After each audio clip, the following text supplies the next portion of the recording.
Sir आ गए? Yes sir, आ गया शुरू कर Okay. दो।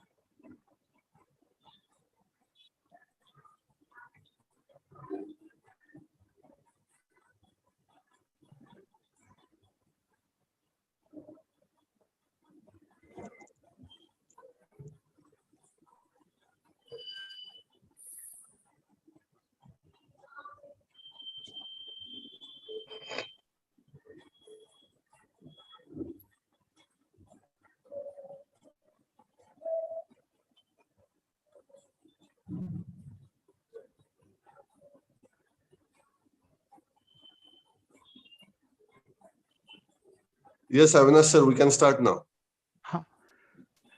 Good afternoon, Principal sir, Iqbal sir, and the faculty members and the students.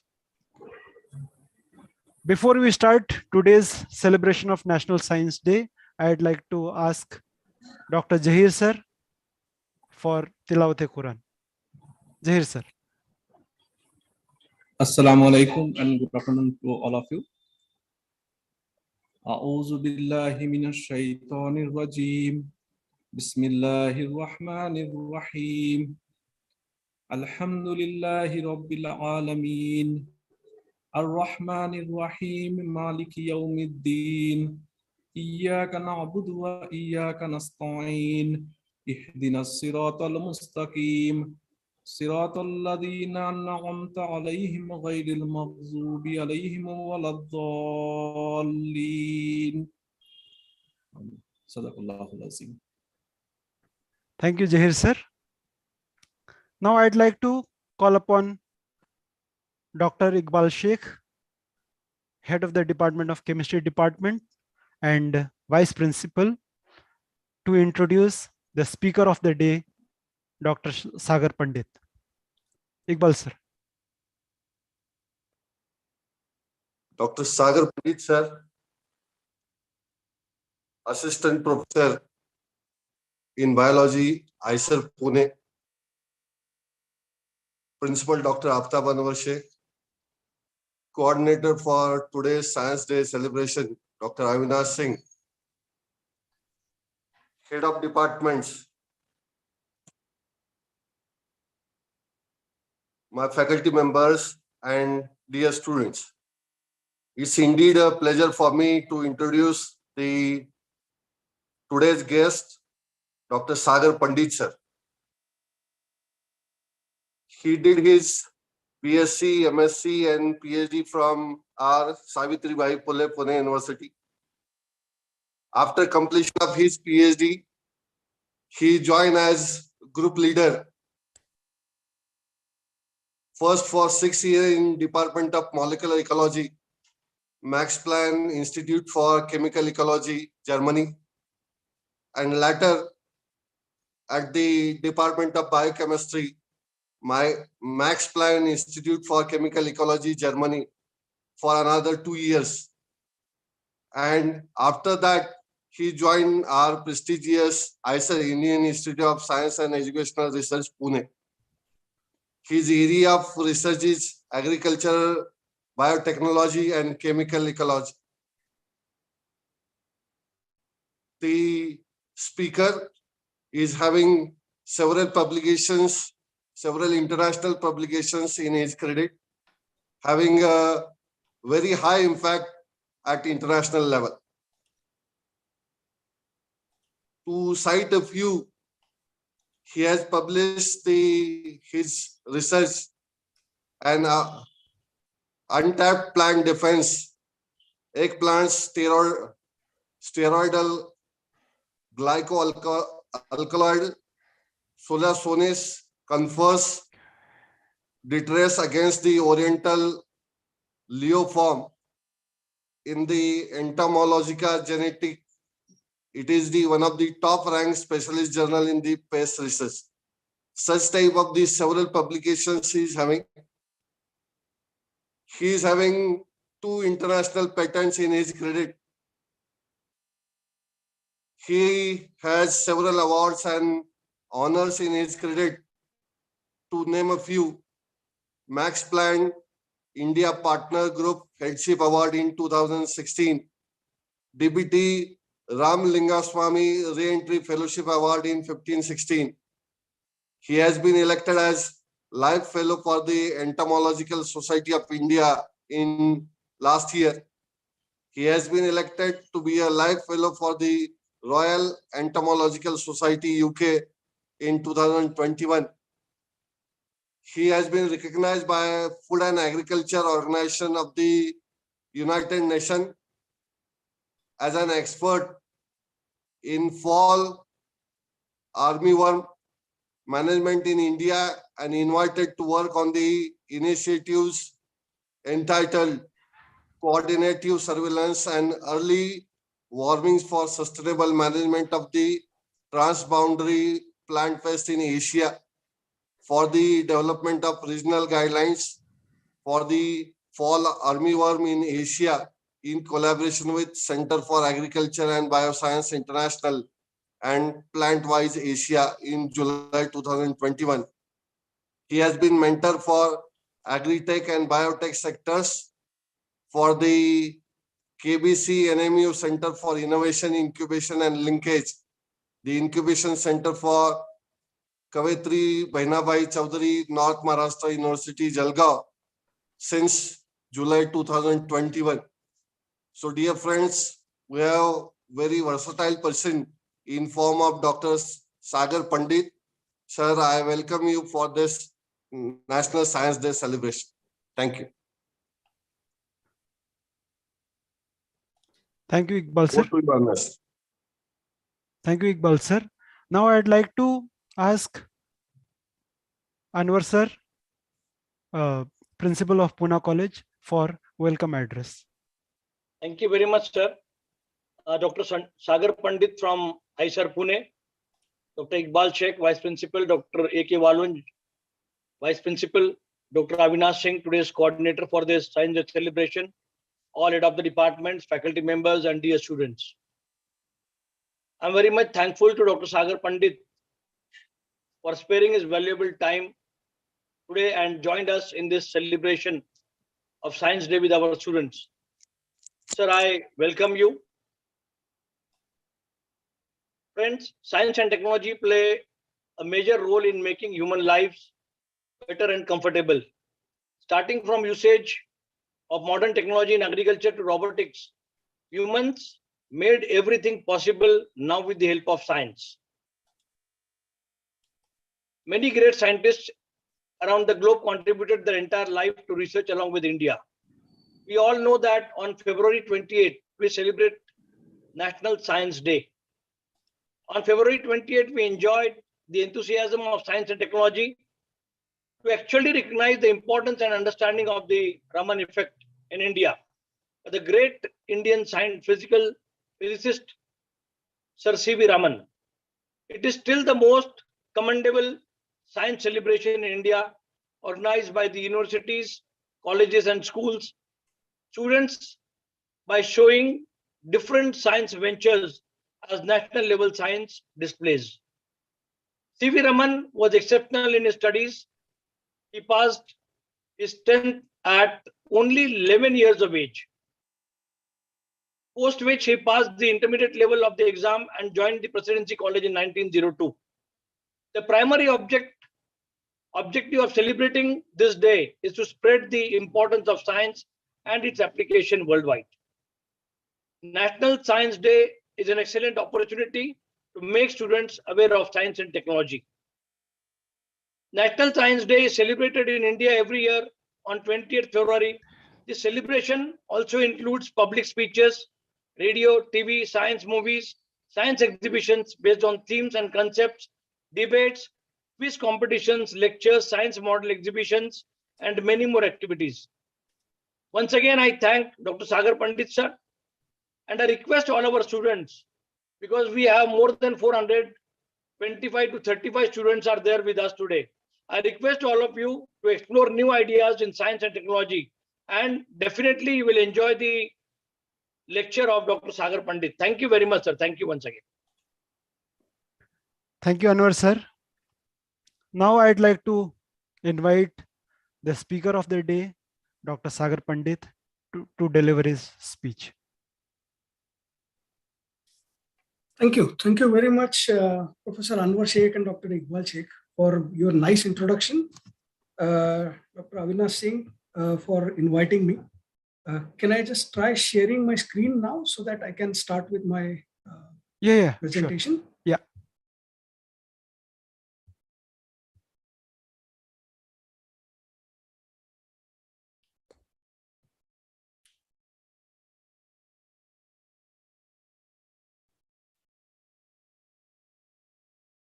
Yeah, it's visible. Also, the full screen mode is visible? Yeah, now it is. Okay, great. Okay, again, thank you very much for the nice introduction. And today I'll be talking about one of the very exciting topics of plant-insect interactions. Many of you must be wondering, this sounds to be a very biology-oriented topic and how this will be interesting, because I heard that there are many other, there are students from other branches like computer sciences and chemistry. So I can assure you this is going to be interesting for you. It will be very similar to watching a nice movie on National Geographic or watching a nice movie on Discovery Channel, you know. And I'm going to talk about this topic for a very specific reason. Yeah, I'll start with the tribute to Sir C.V. Raman. I have taken this picture from the Twitter bio of Honorable Minister Smriti Irani, who tweeted this today. And with this, I'll start with my topic. Plant-insect interactions, as I mentioned, is very, very interesting topic for me, simply because it is a classic example of interdisciplinary. If you do research in this field, then that is going to be always interdisciplinary. And therefore, I mentioned that it is not just biology, it's going to involve a lot of other things. And you will see how basically this field is wide open and sky is the limit for the new generation to work in this particular field. So by interdisciplinarity, we mean that there are many different disciplines of science and research, but let us say for now, just for example, there are 4 basic disciplines, right? That's biology, chemistry, physics, and mathematics. And if you combine any 2 or more than 2 of these for your particular work, then that will be called as interdisciplinary kind of work, right?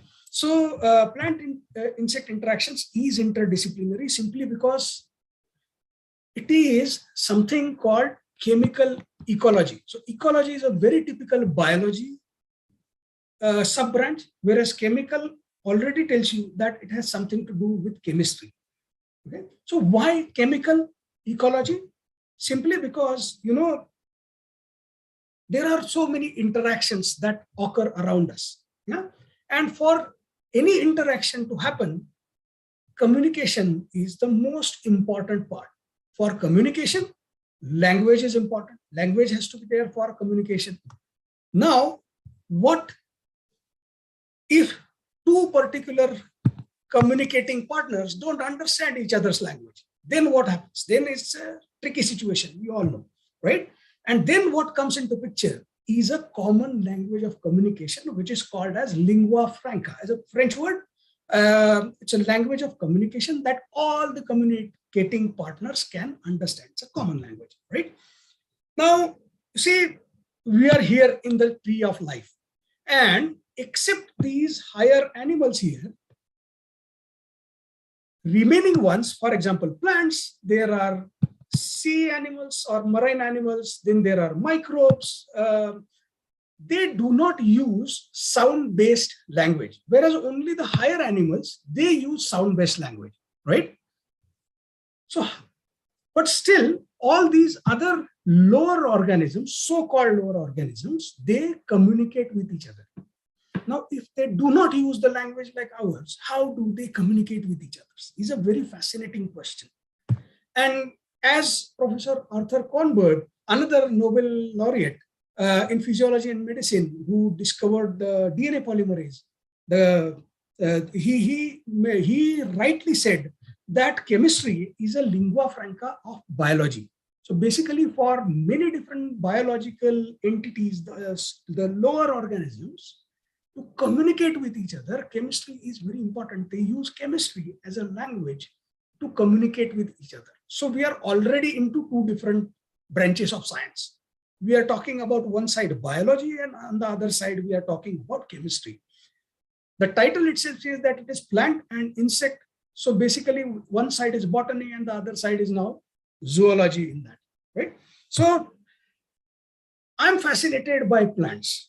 And the reason is very simple. And you all will agree with me that these plants are non-mobile, they're solitary. Yeah. And these plants, they still communicate with different other biological entities, biotic partners, as well as with their abiotic environment. Now, how can they do this? Is a very interesting question, right? So, there are many positive interactions of plants with insects, for example. So again, this field of chemical ecology is about using chemicals for the interactions by two communicating partners, right? The most amount of research in chemical ecology has been done until now in plant-insect interactions. It's a budding science, okay? And now more and more type of interactions are coming up, more studies on different interactions. Yeah, but the most studied is plant-insect interactions, and that is why I have chosen this for our today's talk. So honeybees, they help the plants by pollinating, and they get nectar and pollens in their reward. Then there are many other different insects which actually are herbivores, right? So they feed on plants. By doing that, they harm the plants. Right? Caterpillars are there. There are these white flies which feed on plants. These beetles feed on plants. These different insects, they harm the plants. Now, how do the plants deal with these? Do they actually deal with these? Or they just stay neutral to any kind of insect attack? So the answer is no.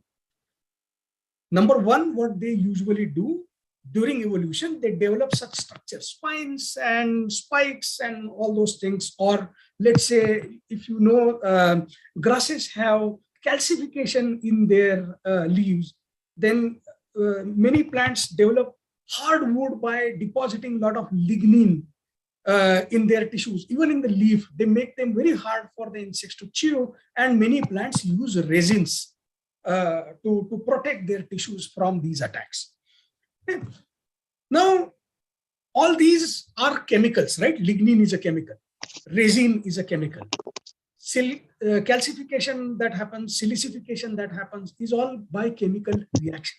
So these natural organisms, they are quite expert in chemistry, okay? And particularly in plants, there are two different types of defenses against insects. Would you ever imagine that a plant also has a defense? Yes. Okay. So plants, they have two different types of defenses against these insect attacks. Just 1 second, I'll mute everybody and you can unmute yourself again. Okay. Because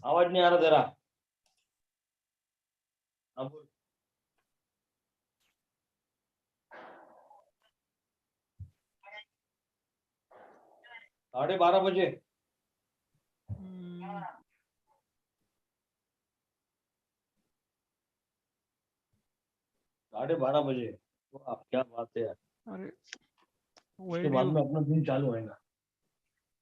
Iqbal sir कहाँ पे mute करते हैं? I can't. 1 घंटे में मेरे को करके दे, बस ज्यादा शानपना मत कर।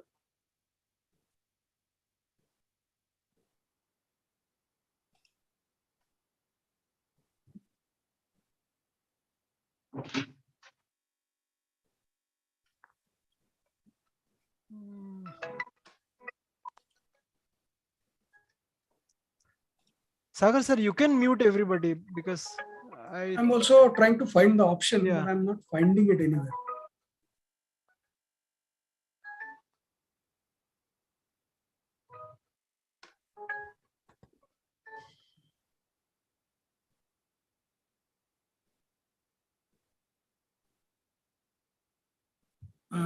Not here. Okay, I think you can carry on.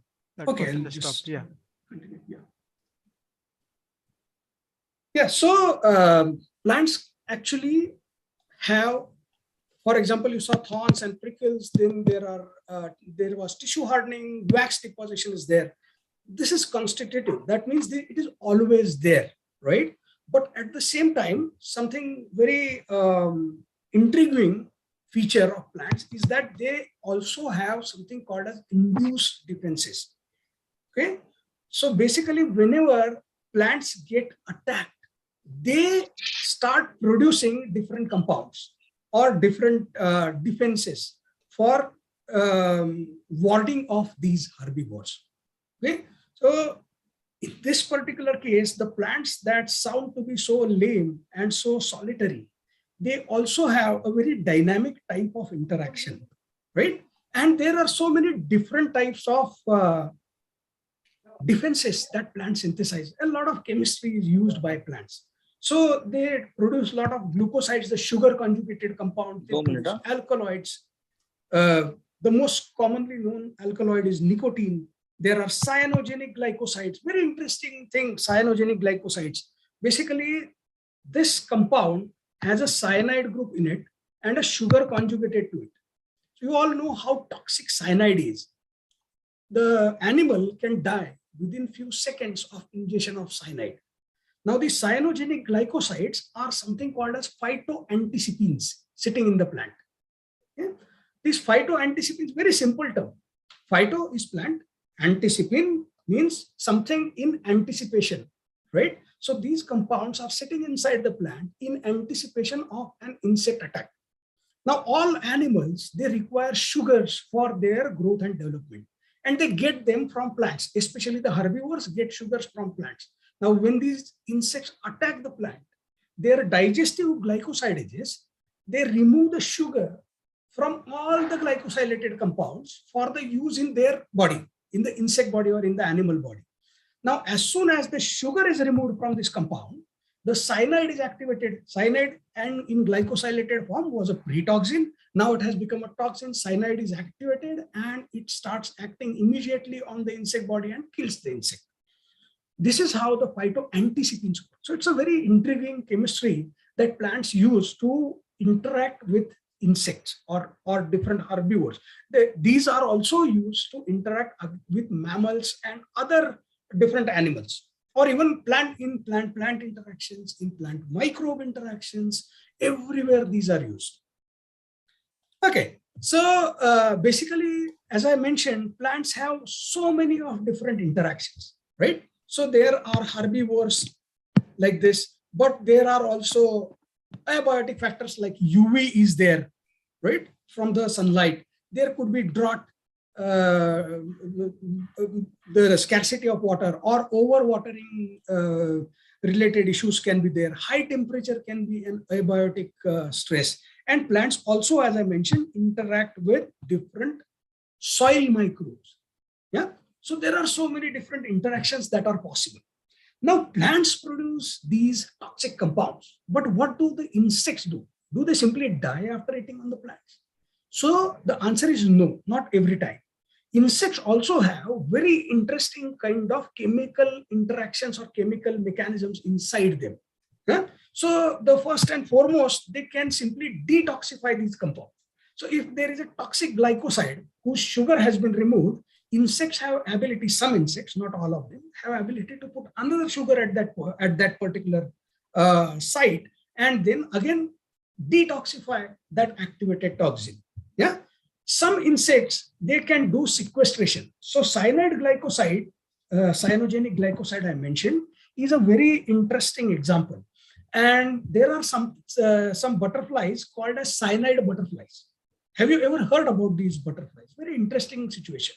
As I mentioned, so In case of butterflies, their caterpillars, they feed on plants, right? Butterflies usually don't feed on plants. There are some who scratch the leaves, but most of them don't. Now, these cyanide butterfly caterpillars are very interesting. What they do, they have evolved a very interesting mechanism by which the moment by the way, they keep feeding on these cyanogenic glycoside containing plants throughout their caterpillar life and still don't die. Now, how do they manage this? Simply because they have evolved a mechanism by which their digestive glycosidases, which are actually mutated now, they do not cleave the sugar off from the cyanogenic glycoside.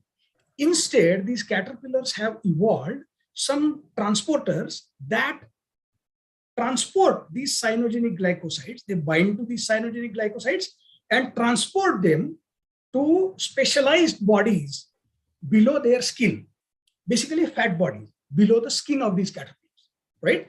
And store them there. That storage is called as very specialized storage, is called as sequestration. Now, how does this help these caterpillars? First of all, cyanide doesn't kill them. Number two, these caterpillars, if they are attacked by birds, the cyanide goes, the cyanogenic glycoside is ingested by the bird, and the bird instantaneously dies. And you know, the birds are good at learning. So one bird died, other birds do not attack these caterpillars again. So one caterpillar sacrifices itself for the entire community. Yeah, but cyanogenic glycosides can, now what I'm trying to tell you is, they have gone beyond when we say plants as a first trophic level, the food producer, caterpillar as a second trophic level, which is a primary consumer of this food. And now we talked about the bird, which is a third trophic level, right? It's a secondary consumer. So cyanogenic glycoside has traveled from this primary producer level up to the second consumer level. And there are examples where such chemicals also travel to the fourth, fifth, and sixth trophic level. That means these chemicals, they actually regulate a lot of biological interactions in nature. Yeah? And that is why this is very intriguing science. Okay, so as I mentioned, there are many different such interactions that are possible, right? So primary producer, primary consumers, and these are secondary consumers. Now, while these interactions we are discussing, we need to know that since antiquity, since the day plants, insects started occupying this planet, they have been in interaction with each other. And therefore, always, every species, for example, if we take insect and just plant, they always are trying to dominate each other. And this in science is famously called as evolutionary arms race. It is also called as biochemical warfare simply because they use chemicals to gain that dominance or the one-upmanship. So this one-upmanship or dominance battle is always going on between two different interacting species. Now, it depends on in which time frame you are looking at one species, whether it is dominant or not. Today, if you figure out that one particular plant is dominant against this insect, that situation may not remain tomorrow. The insect might have evolved something that takes care of plant's prime defense there, right? So this continuous one-upmanship battle is going on in evolution. And therefore, it is it has evolved very interesting mechanisms. And that is what I'm going to tell about. So, as we said, the plants, they induce production of toxins upon attack by some kind of insect or some kind of herbivore, some animal. Now, do the plants have senses to figure out that they have been attacked like this? That is a very simple and basic question to be asked, right? But it is so intriguing that the plants, they do detect insects via either by their high frequency vibrations of feeding. So insects keep chewing on the leaf, and that chewing vibrations because insects have very hard mouth parts, which keep they keep rubbing against each other for chewing, right? So those vibrations, they are detected by the plant to understand that it is being chewed and we need to take some action against this herbivore or need to mount some defense against this. So this chewing causes wounding. Now, wounding can be of two types. One is made by these biological factors like insects or herbivores. Other type of wounding can be mechanical. There was a strong wind because of which the leaf got torn off, right? Or you may also use a scissors to cut the leaf. You will be amazed to know that plants can differentiate between two types of woundings. Plants can figure out which one is an insect wounding or herbivore wounding, and plants can figure out which is not a herbivore wounding, which is a mechanical wounding. How do they do it? It's very interesting that they use some insect components. So insects, like all animals, have saliva. So when insects start chewing on the leaf, they deposit their saliva on the wound that they created, right? Now, insect saliva has something called fatty acid amino acid conjugates, FACs.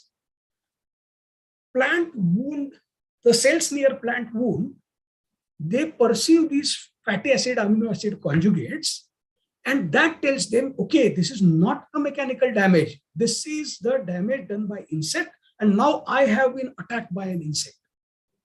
So the plants have developed a very smart chemistry to understand that, okay, this damage is not mechanical. I need to actually synthesize or mount defense against these insects, right? There is this, you just remember this particular name. I'm going to tell about this in the next slide also. Jasmonic acid is the small molecule that is synthesized by the plants upon perceiving of these fatty acid amino acid conjugates.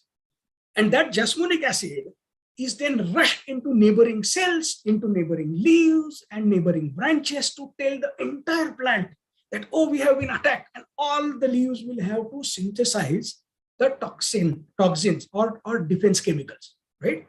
Now, again, I'm not going to go into the details of this picture. This is just a schematic to show that when insect attacks, there are many different herbivore associated molecular patterns which are induced by jasmonic acid. Many genes are upregulated in simple terms. And from that, many different events take place, and which tells the plant that you have to induce defense, and also tells other nearby leaves and nearby branches. Yeah. Now, again, please don't worry about the complicated pathway in this. Just focus on two things. One here, something called jasmonate pathway. I just mentioned about jasmonic acid. So the pathway triggered by jasmonic acid is called jasmonate pathway. And you please focus here where the other pathway is mentioned, which is a salicylic acid pathway. Okay, SA, JA, jasmonic acid, SA, salicylic acid pathway. Both pathways, at the end of that pathway, they induce some genes. So you see here, there are jasmonic acid, JA induced genes, and there are also SA induced genes, salicylic acid induced genes. So these are always there. And these are the ones which are responsible for synthesizing toxic chemicals in the plants and then mounting that defense, storing a lot of toxin in the leaf to kill the herbivore before it matures and brings more herbivores or something like that, right? Now, one might wonder, plants can differentiate between mechanical damage and the insect-mediated or herbivore-mediated damage. But there is another smart chemistry in plants. Plants don't just get attacked by insects or herbivore animals, right? Plants also get attacked by pathogens like bacterial pathogens, fungal pathogens, who can be detrimental for the plant. Yeah. So these fungal pathogens, when they attack, the plants activate salicylic acid pathway, and they do not activate jasmonic acid pathway at that time. This is very smart of the plants. Okay. Now, why this is done and how this is done? Yeah. So when fatty acid, amino acid conjugates from the animal saliva are perceived by the plant knows that it has to activate the JA pathway. And when the cell wall components of bacteria and fungi are perceived by the plant cells, damaged plant cells or nearby plant cells, that tells the plant that it has to activate salicylic acid mediated defense. Why did I call this mechanism smart? Simply because, see, if there is an insect attack and if the plant produces antifungal compounds, they are going to be of no use. And that is going to be all waste of resources. For a plant to survive in the soil, to uptake nutrients and water from there is a quite energy consuming task, right? So plants cannot usually afford to lose that much of energy. Yeah? And therefore this kind of pathway is developed. And more than that, what they do, whenever JA mediated pathway is upregulated, SA mediated pathway is downregulated, and vice versa. So that there is no energy lost, there is no resource lost in both the pathways. Okay. But as I mentioned, the one-upmanship, there are many smart insects who have understood this and they use very smart strategy to deal against this, and already they have achieved one-upmanship. How is that? These Colorado potato beetles, they are quite smart. They use these bacteria, they culture literally these bacteria in their saliva. So whenever they feed on the plant, they deposit their saliva, which has overwhelming population of these bacteria, and plant wound cells, they perceive bacteria. So the plant thinks, plants usually don't think, this is not very scientific to say, but the plant perceives that bacteria have attacked. And so plant starts synthesizing antibacterial compounds and the insect actually escapes from the plant defense. So there's a very smart strategy and one-upmanship battle, how it works. I'll be talking about some interesting plants today. You all eat these vegetables, right? Cabbage is there, cauliflower is there, broccoli is there, radish and mustard. You all must have noticed that all of these have some kind of pungent taste and smell, right? Especially the mustard oil has that pungent taste and smell. Let me tell you, all of them have mustard oils in them. They all belong to the same family, Brassicaceae of plants. And they all have these mustard oils in them. Mustard seeds have those in more quantity and little bit of different composition. Okay. And that actually gave rise to a very famous kind of paper title, that is Disarming the Mustard Oil Bomb. Why is it called a bomb? I'll tell you. So basically, in the leaf of Brassicaceae plants, there are compounds called glucosinolates. Okay, glucosinolates are again sugar conjugated molecules. Gluco again tells you about sugar. These are sugar conjugated molecules. Okay, they are stored in separate and very specialized sulfur-rich compartments, whereas in the neighboring compartments, totally isolated from glucosinolates, there is this enzyme which is a thioglycosidase, which is stored in a separate compartment. Okay, they are isolated from each other inside the plant. Now, what happens is when the caterpillar or herbivore attacks, myrosinase comes in contact with glucosinolate, removes the sugar moiety. Now, remember, this is a plant's glycosidase, not insect glycosidase. So plants have advanced themselves in one-upmanship. So they basically cleave the sugar off from that glucosinolate, which usually might have happened in insect body, but this happens right in the plant. And because of that, what is produced is something called as a toxic compound called isothiocyanate. Isothiocyanate. Okay, so isothiocyanate is produced upon this interaction. And what you know as pungent smell and taste of mustard oil or these vegetables, they all come from these compounds called isothiocyanates. Glucosinolate is a group of compounds. What they produce after the action of myrosinase is another group of compounds called isothiocyanates. These are the ones which are called mustard oils. Okay. Now these isothiocyanates, in the quantity they are present in these vegetables, are good for our health, but they are insecticidal. So the insects, first of all, because of pungency, are deterred from feeding on these plants. And secondly, if they ingest these compounds can be highly toxic to them. Okay, so this is another very interesting mechanism that the plants have now developed, and a lot of chemistry involved in this, right? But again, in this battle of one-upmanship, there are different insects that have developed some more counter-adaptation kind of mechanisms, right? So I'm going to talk about this fourth one here, Plutella xylostella, the diamondback moth. You must have seen these caterpillars coming out of the cauliflowers that you usually bring from the market. Many times cauliflower has these caterpillars, right? They are very notorious and probably world's most notorious pest because they are resistant to all known insecticides and pesticides, including the Bacillus thuringiensis Bt toxin. Now, I just told you that glucosinolates are acted upon by myrosinase to form isothiocyanates, which are toxic compounds. This insect has developed a very smart strategy. Instead of letting the plant to use myrosinase, what it does is once it starts chewing on the plant, it produces tons of this enzyme called glucosinolate sulfatase in its saliva and deposits it on that wound. So this glucosinolate sulfatase wins the race to glucosinolates against myrosinase, and this desulfatizes the glucosinolate to form desulfoglucosinolates. These desulfoglucosinolates are non-toxic. So by winning the race against myrosinase, these insects, they circumvent the toxicity of plants. Right? And they have developed this particular counter-adaptation mechanism that wins the one-upmanship battle for them. Now, it's not over yet. We just talked about plants.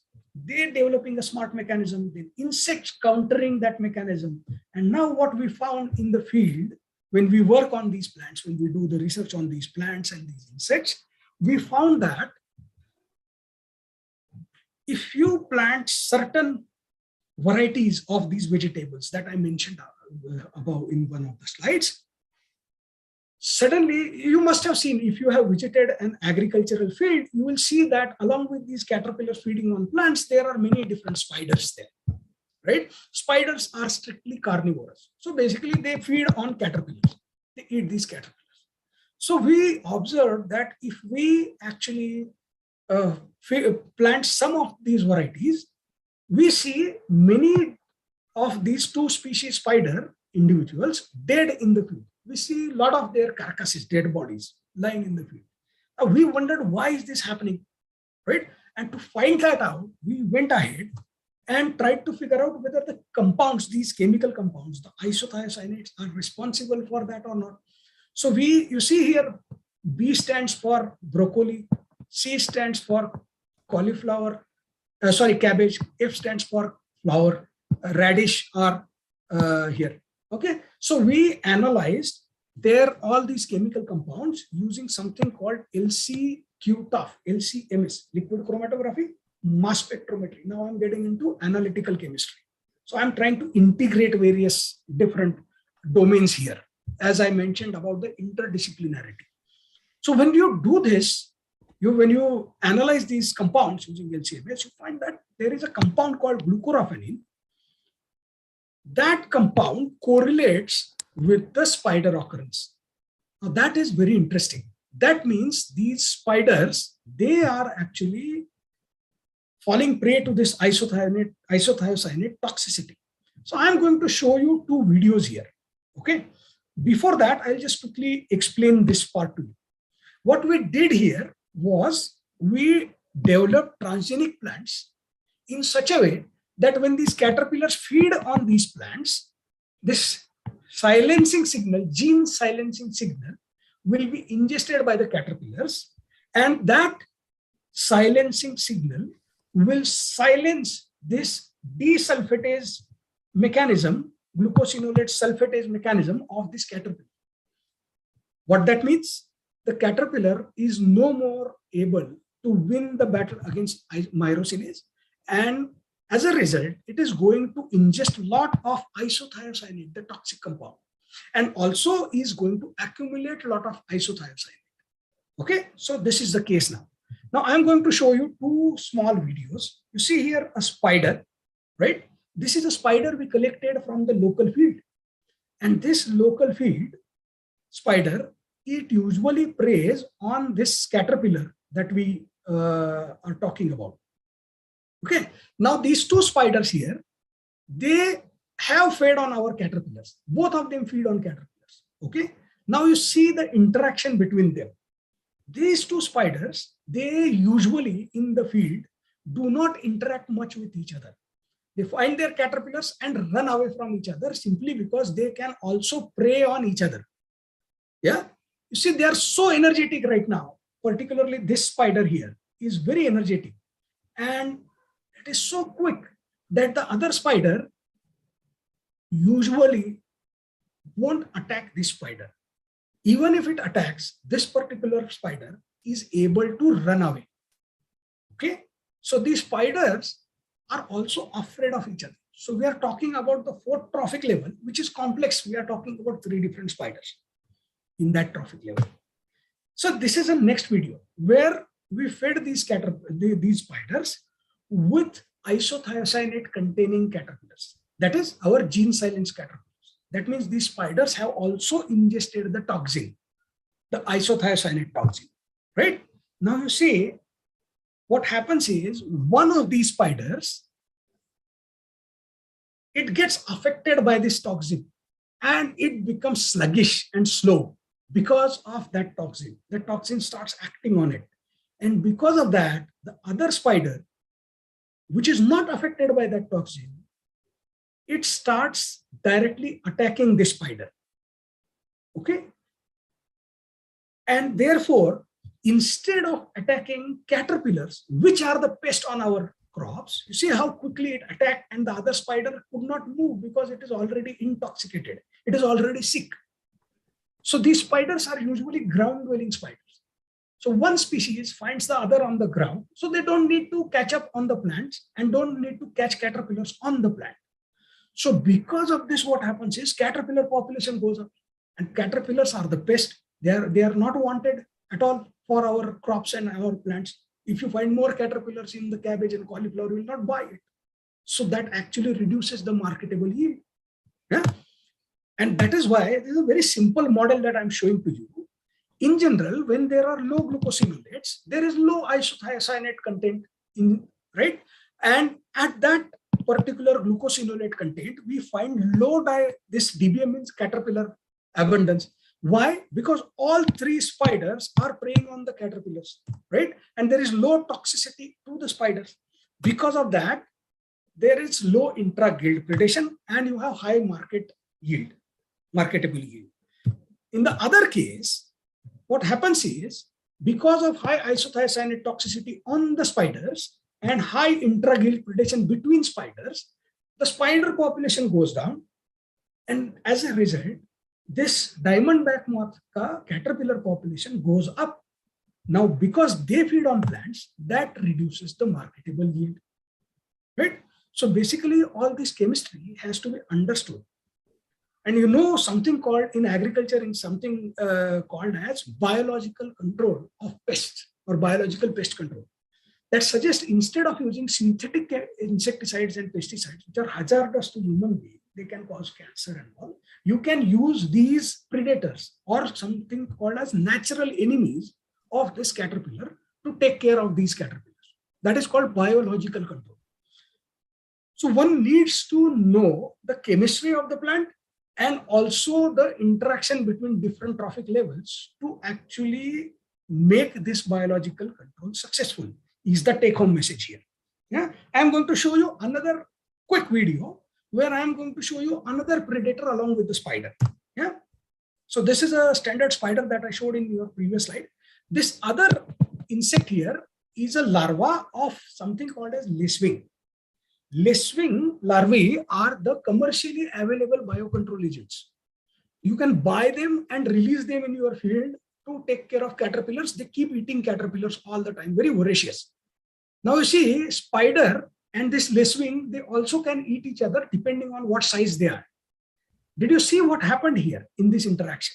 Spider tried to attack the lacewing, okay, and lacewing flipped its posterior end to fling its excreta on the face of the spider. In usual cases, when we don't feed gene silenced or high isothiocyanate containing caterpillars to these predators, this interaction remains one-sided. Spider eats up the lacewing usually because it is bigger in size. In this particular case, because the lacewing had acquired toxin, that pungent isothiocyanate from the caterpillar, that was also there. So in its excreta, that excreta was flinged onto the face of the spider, and that pungency actually repelled the spider. And in that process, the lacewing got away. Yeah? So there are many higher trophic level interactions that are possible because of this. Here is another interesting example that I'm going to give you is my previous study. This plant here is a wild relative of tobacco, Nicotiana attenuata. And there are many different herbivores that feed on this particular plant. Okay, I'm going to talk about this one major herbivore called Manduka System, this caterpillar. Why this is special? Oh, first of all, this plant is native of this region, Utah, USA, the southern USA, Mexico desert, and that area.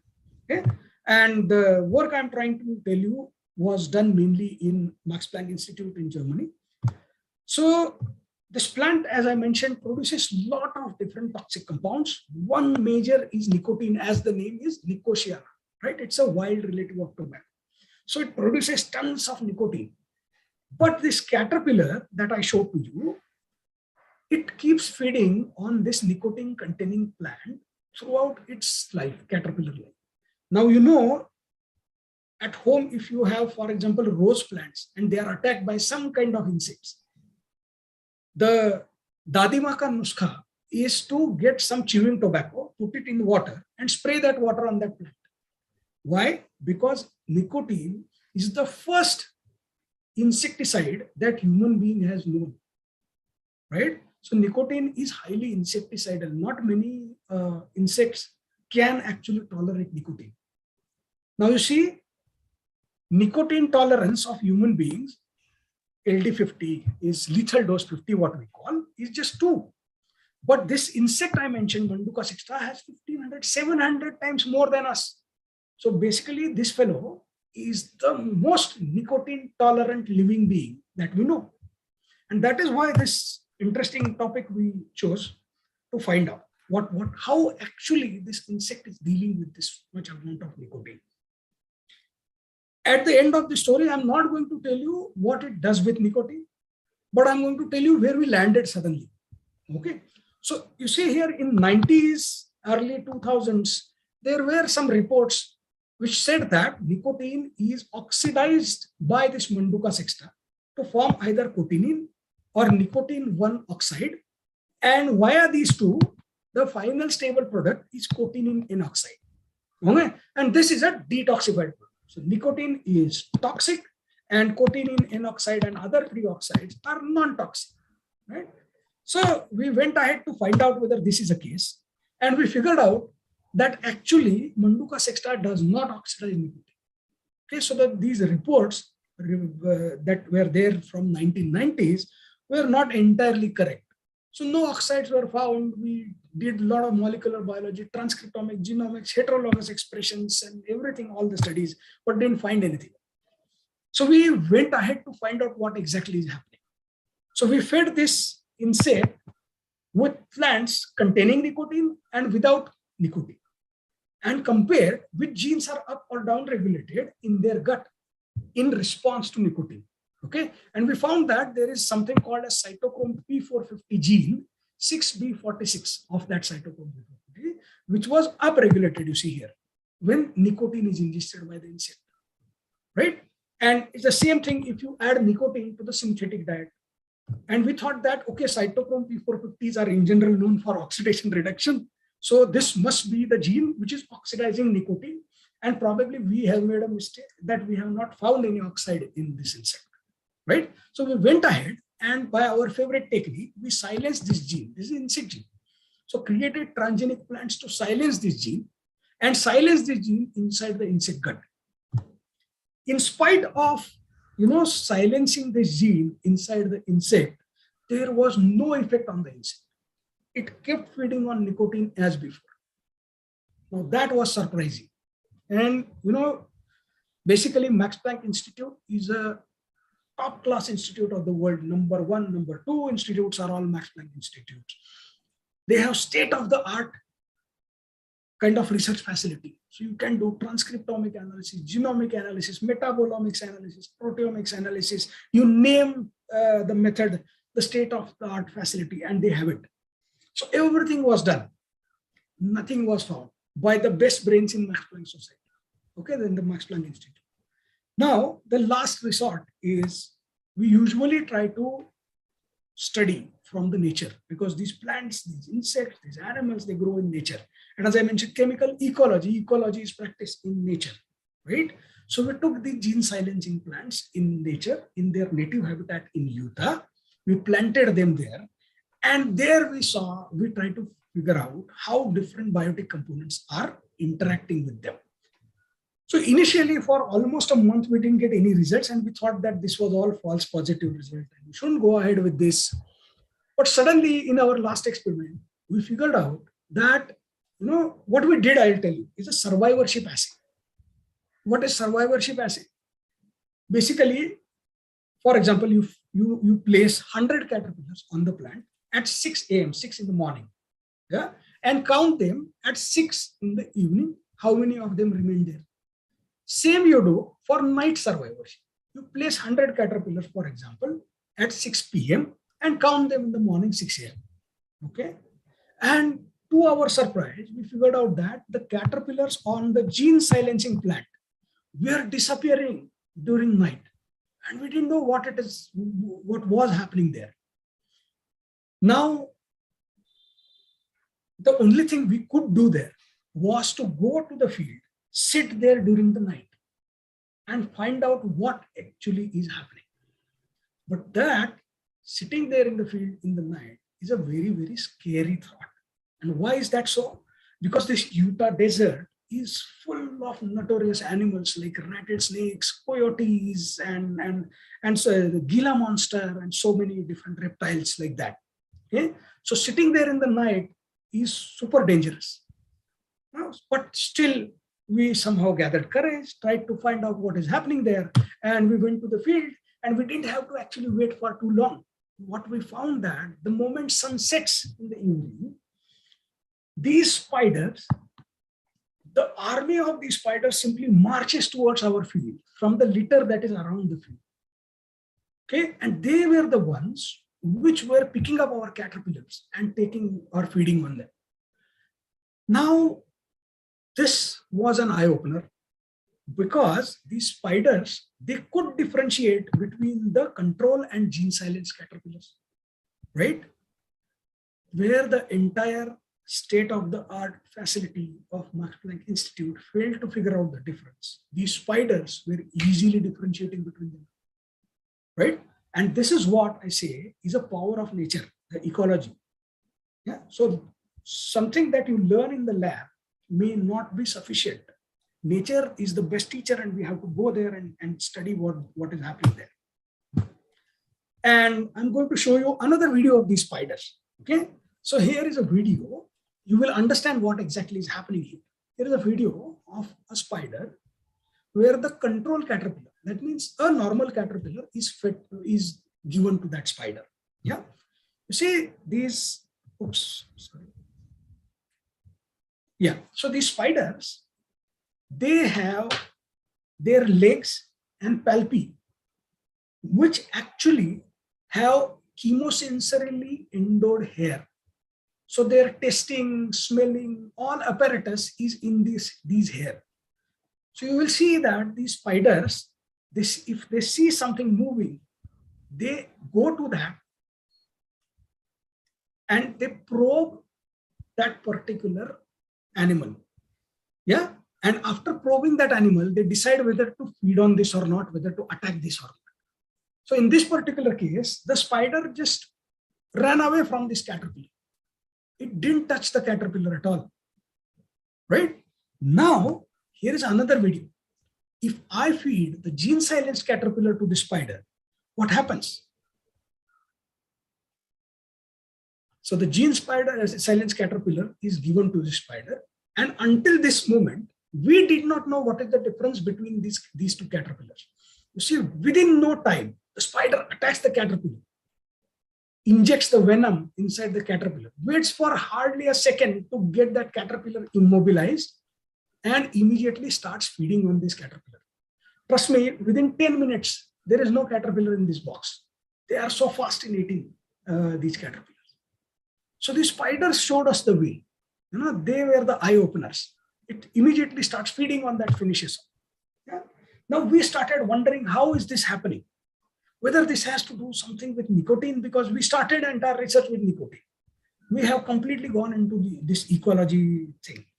So to facilitate this understanding, let me tell you that anything that is ingested by the caterpillar, so this is a simple caterpillar, is a simple organism. These are two tubes. One is outer tube, that is skin, and the other one is gut, which is the inner tube.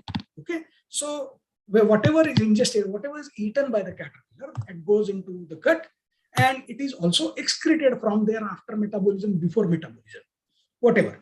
And the other part is it is absorbed in the hemocyl. So caterpillars, around their gut, between their skin and the gut, there is a lot of blood, which is called as hemolymph. And this cavity, because it is occupied by hemolymph, it is called as hemocyl. So this nicotine is ingested inside the gut, absorbed inside the hemolymph, the blood. And from there, by using excretory organ called Malpighian tubules, it is again deposited outside and excreted. Right? So we did a lot of work on these caterpillars to find out what exactly is happening. And I'm going to show you a simple cartoon to finish this story off here. See, if there is a gene silenced caterpillar, spider eats it. And if this is not a gene silenced caterpillar, the spider runs away from it. What we found here was, you see these small black spots here? These are the nostrils of these caterpillars, the spiracles they are called. The way smokers always smell like nicotine. The tobacco chewing people also have a nicotine containing breath, right? That way, this caterpillar is taking nicotine from the plant, moving it into its blood, and blood is taking it to its spiracles. So the moment spider attacks, they puff out, they exhale out this nicotine to scare the spider, and the spider runs away. What gene silencing did was that it silenced that pump in the midgut, which sends nicotine to the blood. Because of that, these caterpillars could not exhale nicotine, and therefore the spider started eating them up. Okay? So basically, this entire interaction is mediated by a small chemical called nicotine. Yeah? So I talked about a lot of this ecology part, how much of chemistry is involved in this. And now I'm going to tell you a little bit of application. The one was this cole crops, the vegetables that I showed to you. Yeah, that was anyway application oriented stuff. But here you see there are many different biological solutions that are possible. I already mentioned about natural enemies for biological control. And you can also find chemicals from these plants, which we usually eat with these vegetables, as whether they can be used as pesticides. Isothiocyanates we eat, but they can be good pesticides. I'm going to show you another example here, which Professor Sheikh mentioned in the introduction. We recently found that there is one serious pest of brinjal plant. This is Podoptera litura, the leaf armyworm.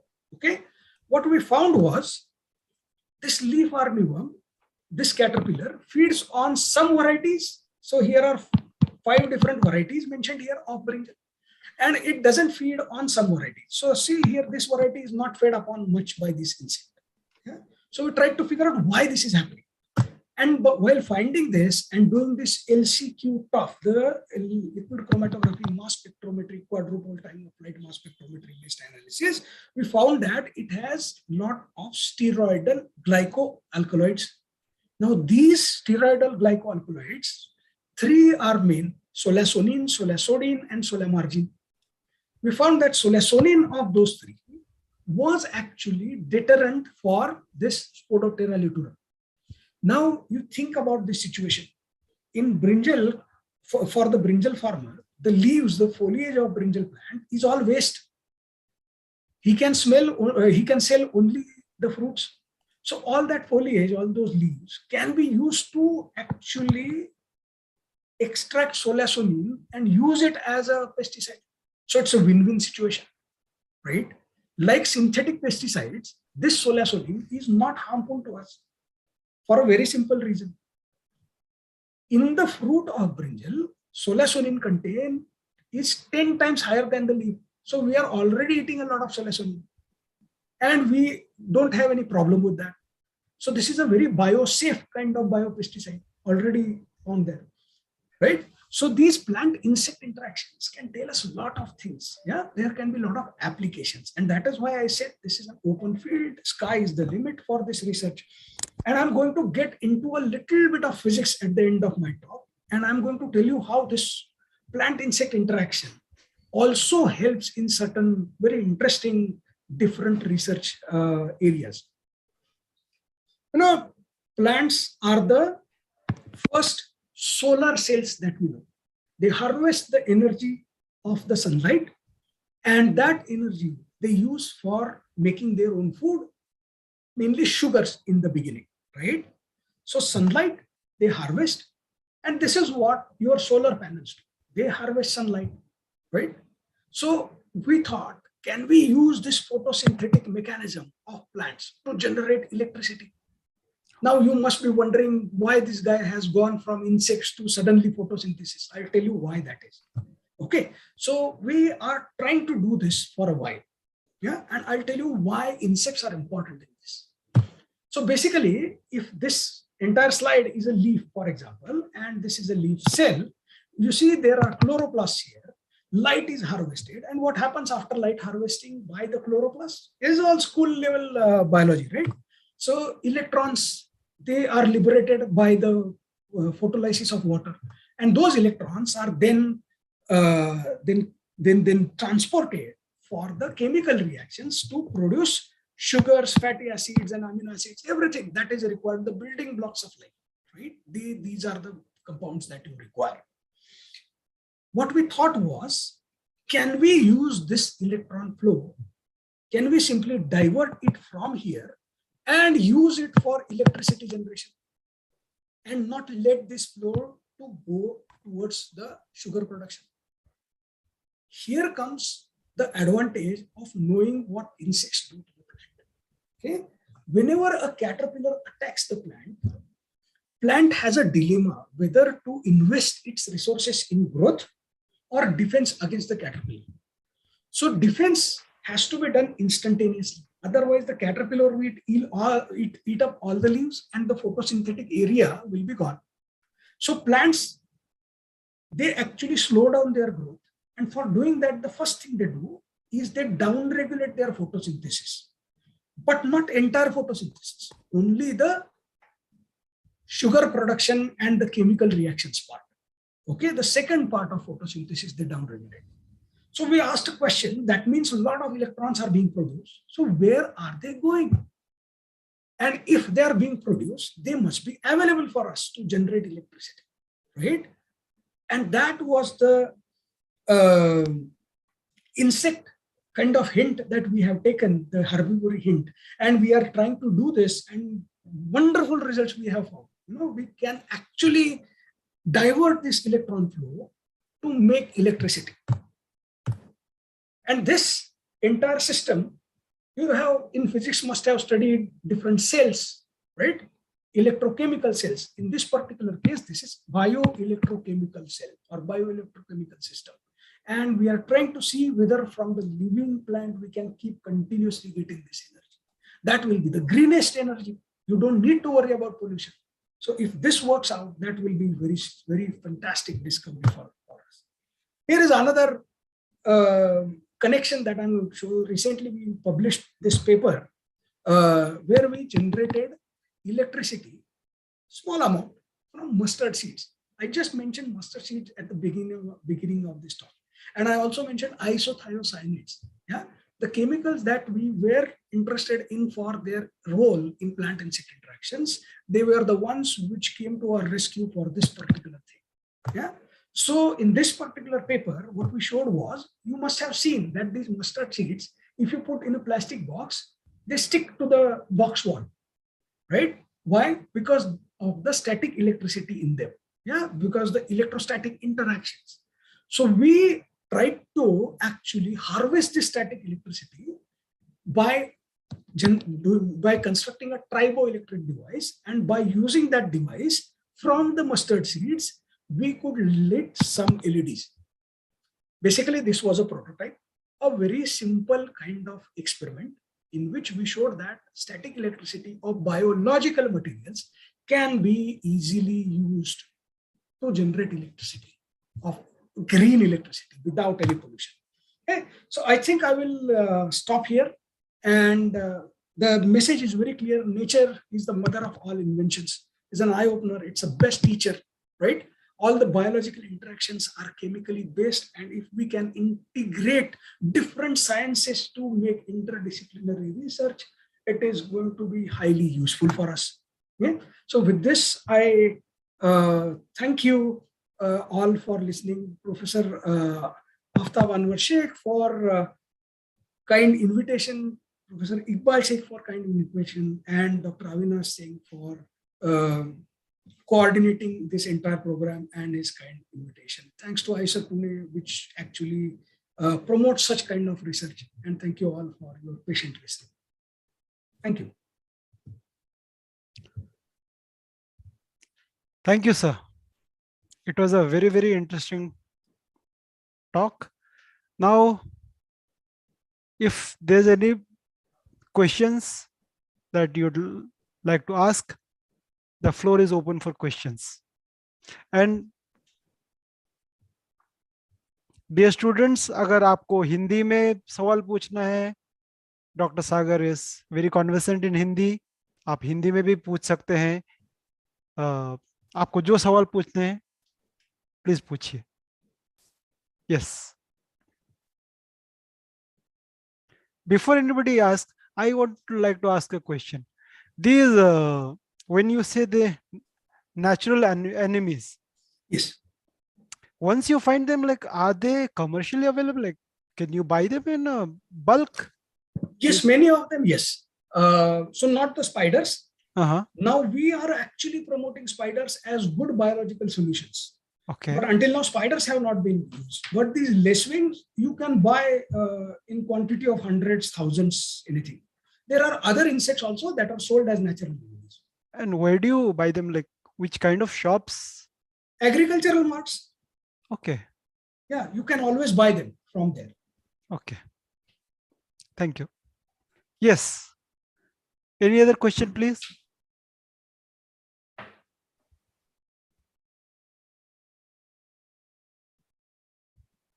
Okay, if there are no further questions, I'd like to offer my deep appreciation to Dr. Sagar Pandit for his amazing talk and the lucid way in which he explained such a fascinating topic. We are all inspired by your wonderful talk. I'd like to take this opportunity to record my heartfelt thanks to Principal Professor Anwar Sir and Vice Principal Dr. Iqbal Sir for the support and guidance during the organization of this program. Finally, I cannot thank the students and the faculties enough for their participation, without whom the program would not have been such a success. And I declare the National Science Day celebration over. Thank you very much. Thank you, sir.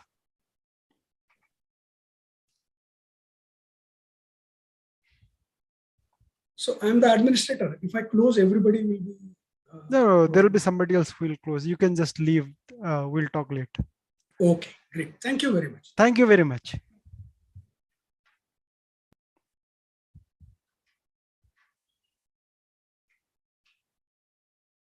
Iqbal sir बंद कर दे।